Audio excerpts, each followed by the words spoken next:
৬২% কে এর বৃত্তীয় মান বের করতে বলেছে। কি করবে? 67 ভাগ ৬৭.1/2% কে পূর্ণ ভাঙো প্রথমে।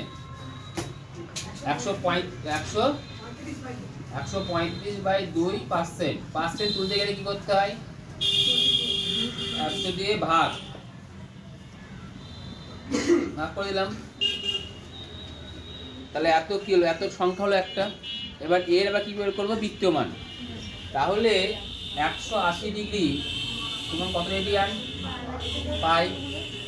তাহলে একে কত হবে? Pi by 180।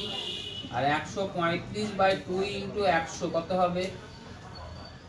Pi by 180 into 135/2 into কত? 100। বুঝে গেছে?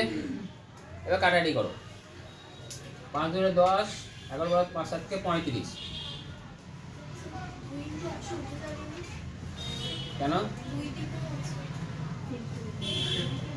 5 কুড়ি 100।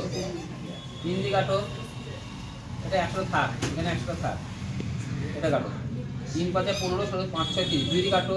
3 দিয়ে কাটো। 3 9 27, 3 12 36। আবার 3 দিয়ে কাটো। 3 দিকে 9, 3 4 12। তাহলে কত হলো? 3 পাই বাই 800 কি রেডিয়ান। এটা অ্যান্সার। হয়ে গেছে?